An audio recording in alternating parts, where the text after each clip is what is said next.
Bonjour à tous, accros du cinéma et ou prosélytes de la science et tous ceux qui souhaitent occuper différemment les 20 prochaines minutes de leur confinement. Dans tous les cas, bienvenue dans ce nouvel épisode de 7ème Science où le 7ème art la ramène. Sa Science, un podcast produit par Binge Audio et Sorbonne Université. Le principe est assez simple, on prend un film, on se pose des questions plus ou moins saugrenues et on fait répondre un ou une experte. Ce mois-ci, le film choisi est Requiem for a Dream de Darren Aronofsky et la question que je me pose, que tout le monde se pose, c'est: sommes-nous tous des addicts qui s'ignorent? Pour cela, nous observerons les différents mécanismes de l'addiction et déterminerons si nous sommes tous égaux face à ce fléau. Pour cela, nous avons à notre côté un expert, Fabio Marti, maître de conférence en neurobiologie à Sorbonne Université. Avant de rentrer dans le vif du sujet, petit rappel des faits dans Requiem for a Dream. Sorti en 2000, Requiem for a Dream est le deuxième long métrage de Darren Aronofsky qui avait déjà fort marqué les esprits avec Pi en 1998. On y suit Jared Leto, Jennifer Connelly, Marlon Wayans et Ellen Burstyn en pleine chute libre dans l'enfer de la drogue, qu'il s'agisse d'héroïne ou d'amphétamine. Et bien sûr avec toutes les conséquences qui s'y rattachent: délire, pauvreté, prostitution, voire amputation, bref, une vraie comédie familiale en somme. Mais le film ne se contente pas d'observer avec complaisance le calvaire de 4 camés, mais met en scène la mécanique de l'addiction et condamne la moralisation d'un trouble psychiatrique. On la goûte? Attends. Écoute, on a la chance de pouvoir faire un super coup. Si on joue pas au con, on a une livre de pur. Mais si on se défonce, on va merder à mort. Mais je sais. D'ailleurs, j'ai pas l'intention de te faire des embrouilles. Sérieusement, on devrait la goûter juste pour savoir comment on la coupe, c'est tout. C'est business. Ça me paraît correct.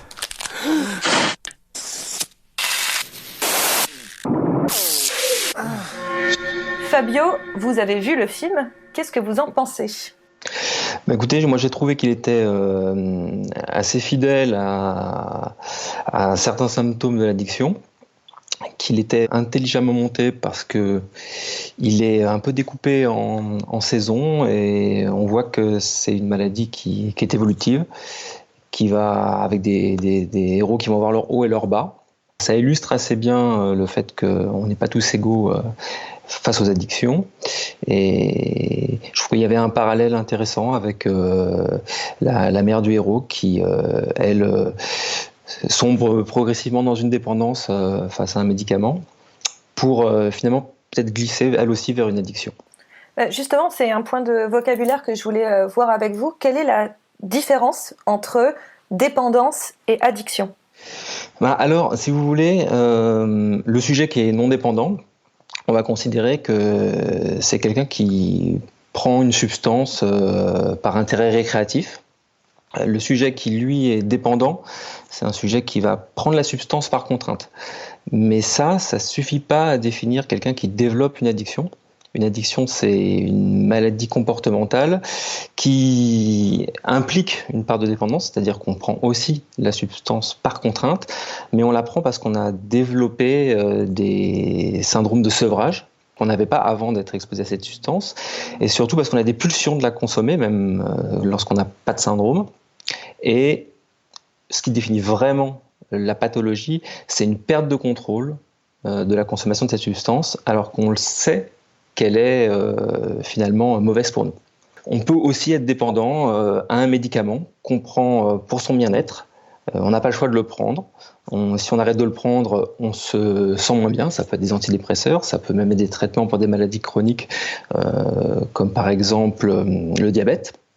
Le sujet dépendant, il peut aussi, dans le cadre d'un traitement, maintenir une consommation, on va dire, contrôlée de drogue.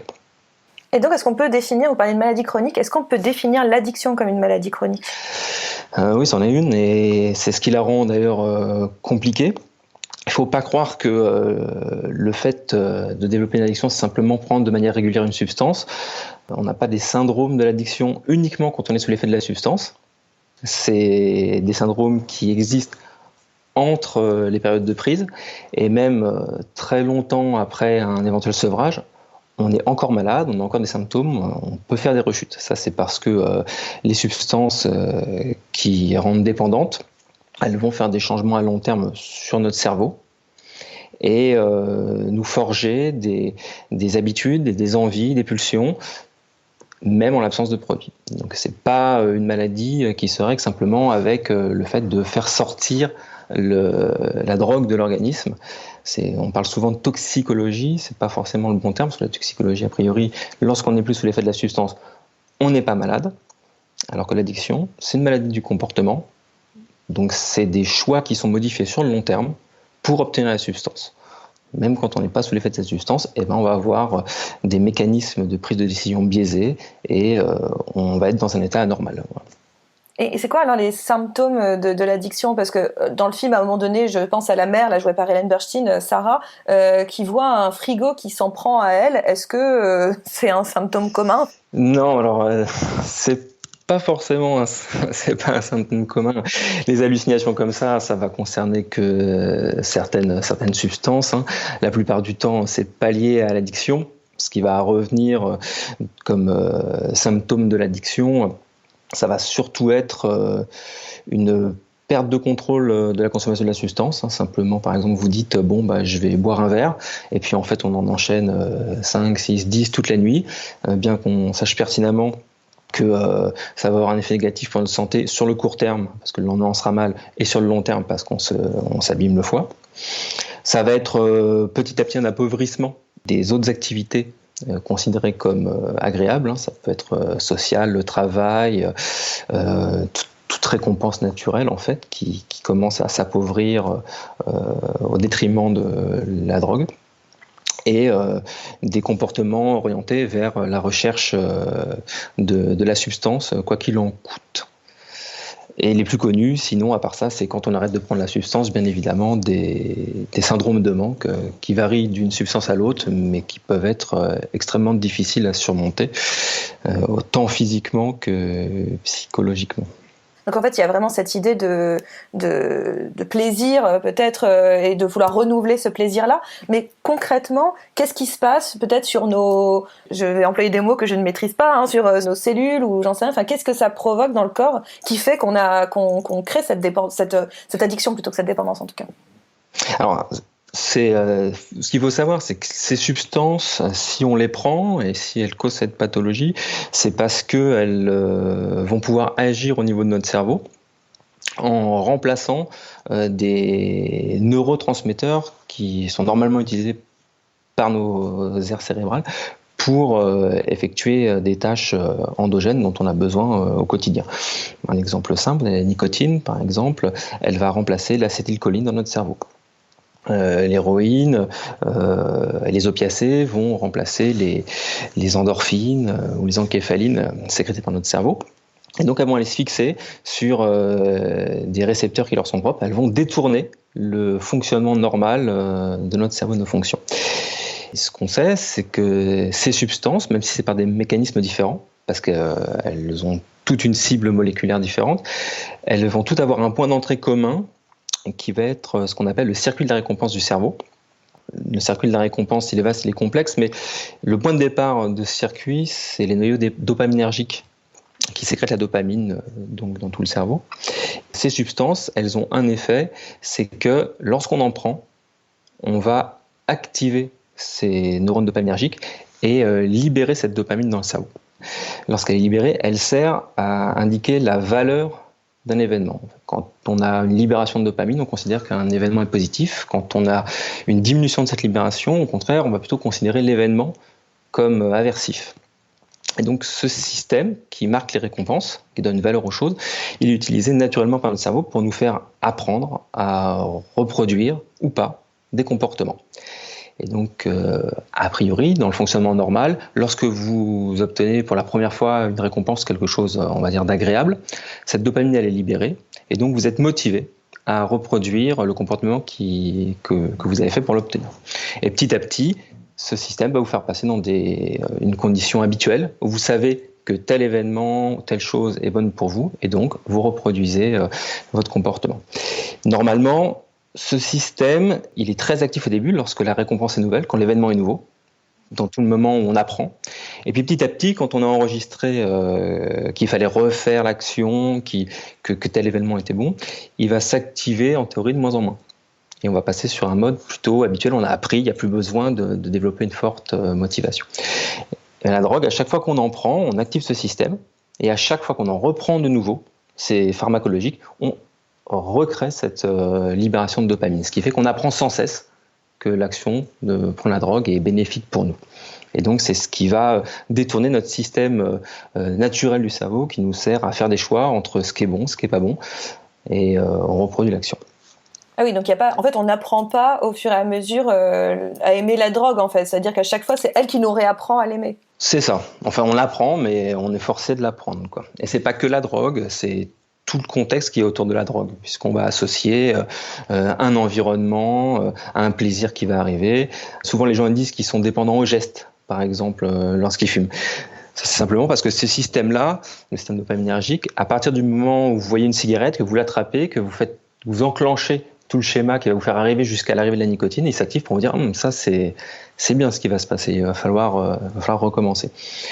Donc c'est souvent pour ça qu'on associe souvent un environnement à l'addiction, enfin à un contexte qui fait qu'on va être plus ou moins sujet à avoir envie de reprendre la substance. C'est quelque chose que les gens ont tous plus ou moins vécu, se retrouver entre amis, parce que c'est entre amis qu'on boit un coup, fumer quand on travaille. Par rapport à ce circuit de la récompense, on comprend bien qu'il y a une décharge de dopamine quand on prend la drogue, mais il y a aussi des conséquences à cette prise de drogue, et c'est très visible dans le film. On voit les corps des personnages qui souffrent, qui se décharnent, qui se désagrègent. Le manque aussi bouleverse les comportements. Il y a du mensonge qui se met en place pour obtenir sa dose. Il y a de l'agressivité, des sautes d'humeur terribles. Et le cerveau, ça, il retient pas les conséquences négatives sur le corps et la psyché. Il est incapable de les intégrer. Alors, si, justement, mais ça, c'est un autre aspect de l'addiction. C'est que, bon, dans la première étape pour mener à l'addiction, qui mène pas forcément à l'addiction, c'est cette étape de renforcement. C'est apprendre que la drogue, entre guillemets, est bénéfique.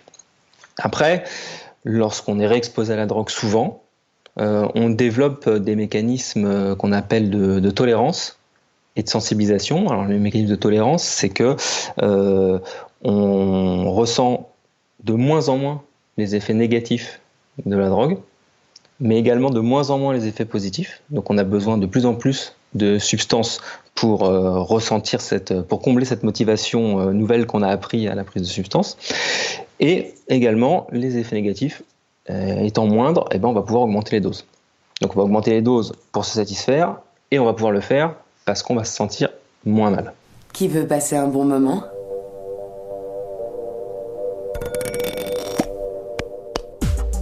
Angel m'a dit qu'on devrait le faire maintenant.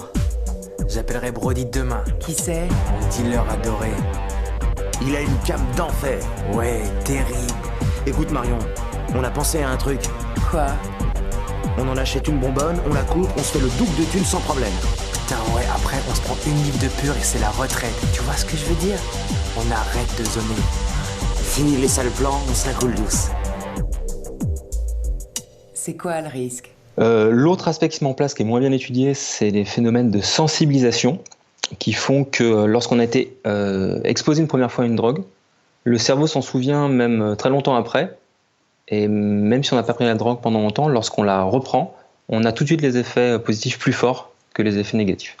C'est souvent ce qui entraîne des phénomènes de rechute très longtemps après. C'est pour ça aussi qu'on dit que c'est une maladie chronique, c'est parce que quelqu'un qui n'a pas bu pendant des années et des années, quand il va reboire un verre, il repart pas à zéro. C'est pas son premier verre.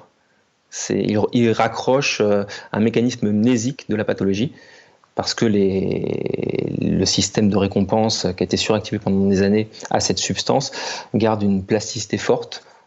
C'est-à-dire que les circuits neuronaux se sont modifiés sur le long terme, et donc dès qu'on remet la substance, on réenclenche des processus de comportement pathologique. Et est-ce que toutes les drogues ont le même pouvoir addictif ? Disons que la prévalence de l'addiction en fonction des substances, ça va de 10 à 30% de la population qui en consomme à peu près régulièrement. La plus addictive étant la nicotine, avec 30% de fumeurs réguliers qui développent des syndromes comportementaux associés à l'addiction. après l'héroïne, à une vingtaine de pourcents.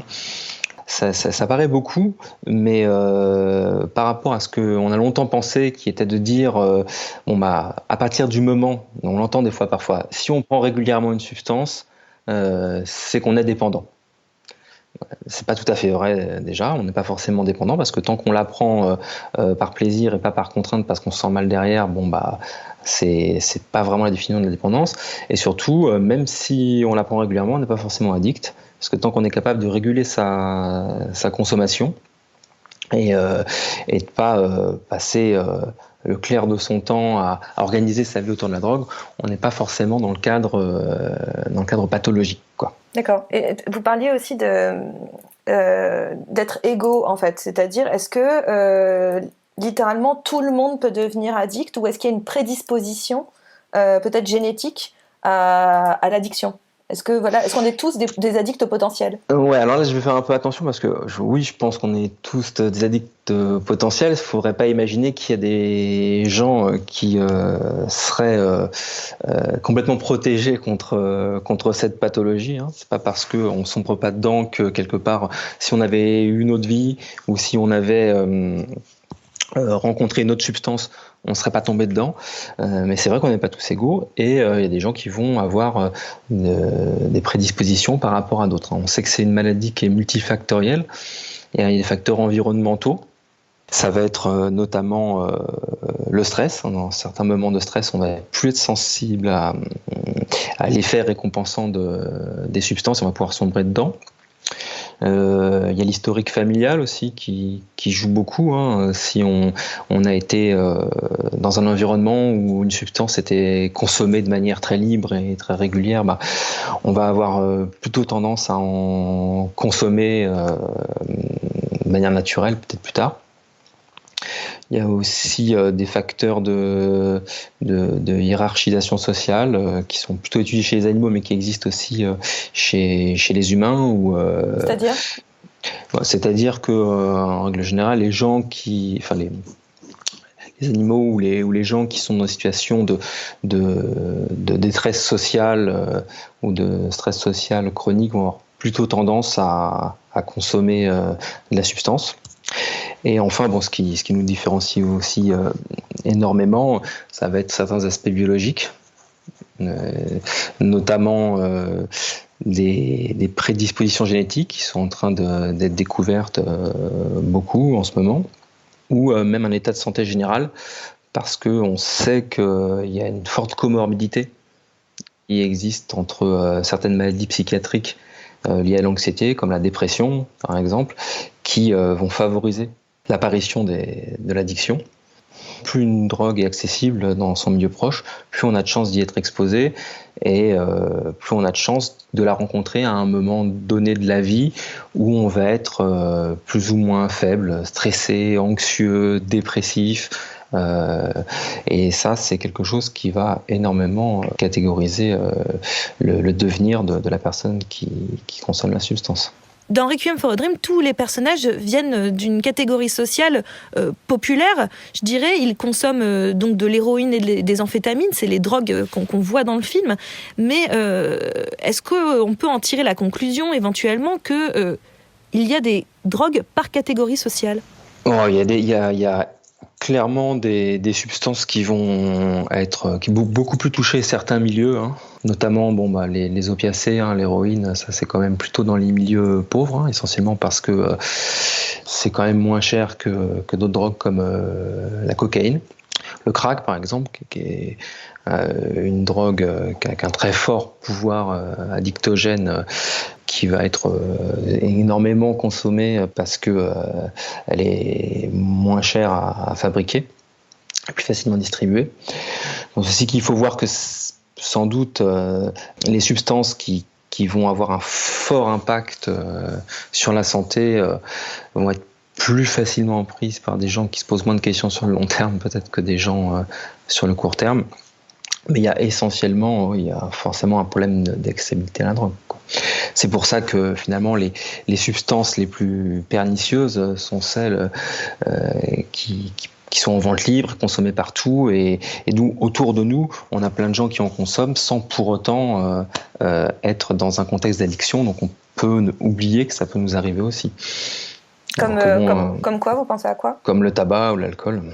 Et d'ailleurs, pendant très longtemps, l'héroïne, ou en tout cas les dérivés d'opiacés type héroïne, étaient prescrits pour soigner des maladies en Europe, et un pourcentage de la population était complètement dépendant au laudanum ou des dérivés morphiniques. La morphine, par exemple, c'était une catastrophe. J'avais vu des publicités de, par exemple, des sirops pour enfants à base d'héroïne. Et d'ailleurs, je crois que même le sirop s'appelait héroïne aux États-Unis. Oui, parce que l'héroïne, c'était la molécule miracle. Ça avait été créé pour faire une morphine qui ne rendait pas dépendante, quoi. Ils s'étaient rendu compte que la morphine avait un pouvoir addictogène terrible et qu'il fallait en changer. Et donc, ils ont fabriqué de l'héroïne comme produit de substitution. Ça a été pire. C'est toujours le même problème avec les addictions, hein. Dans l'amphib, ça s'est bien montré, hein. Les personnes qui sont dépendantes, c'est par contrainte, elles peuvent pas s'en empêcher, mais elles sont montrées du doigt parce que c'est quelque chose de rare et de mal, alors que à partir du moment où la drogue est plus répandue et où une plus grande partie de la population est dépendante sans le savoir, on est beaucoup plus tolérant, peut-être. Maintenant, là, vous avez totalement raison. Il faut que les gens comprennent que c'est une maladie psychiatrique, que les malades n'ont pas le choix. C'est une vraie contrainte. C'est pas simplement une question de volonté, comme on dit. Mais c'est un problème qu'on va retrouver avec aussi beaucoup de maladies psychiatriques, hein. Les troubles psychiatriques, ça fait peur aux gens et les gens catégorisent très vite les gens qui ont des problèmes mentaux comme étant différents. Je pense parce qu'ils n'arrivent pas à s'imaginer à leur place, mais que quelque part ils savent que ça peut leur arriver aussi. Donc c'est pas qu'une question de volonté, c'est une vraie maladie psychiatrique, mais faut pas non plus stigmatiser les maladies psychiatriques en général, parce que c'est quelque chose qui arrive. Il n'y a pas que l'addiction qui est concernée par ce problème, je crois. La dépression, c'est un peu la même chose. Tant qu'on n'a pas rencontré quelqu'un qui vivait une vraie dépression, on a l'impression que c'est un petit coup de mou, alors qu'en réalité, c'est une vraie pathologie terrible.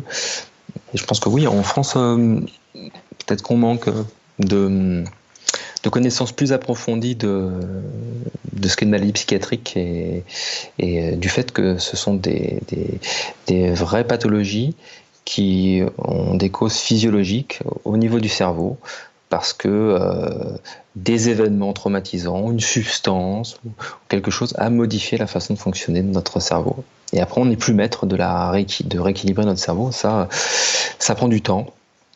Et ça peut passer par des traitements, par la psychiatrie, par la psychanalyse. Est-ce qu'on peut être addict à tout ? Moi, je vois par exemple, j'ai une forte appétence pour le pain grillé, j'en consomme beaucoup. D'autres, ça pourrait être le sucre ou le café ou le thé, que sais-je. En tout cas, est-ce que toutes les substances sont addictives ? Il ne faut pas mettre toutes les habitudes dans le même panier que les addictions. C'est quelque chose qui serait contre-productif. C'est parfois insupportable d'entendre dire que le sucre a le même pouvoir addictogène que la cocaïne ou l'héroïne. Aller dire ça à un héroïnomane, il va avoir du mal à vous comprendre. Il faut faire attention à ça, hein. Il y a beaucoup d'études qui montrent que, oui, en effet, un animal qui n'a jamais consommé de substances psychoactives, si on lui donne le choix entre du sucre, qui est une récompense naturelle qu'il n'a jamais connue, mais qu'il est déjà préparé quelque part à apprécier, et de la cocaïne qui va lui déclencher un effet la première fois sans doute pas très agréable et surtout anxiogénique, il a peut-être plutôt tendance à préférer le sucre au départ.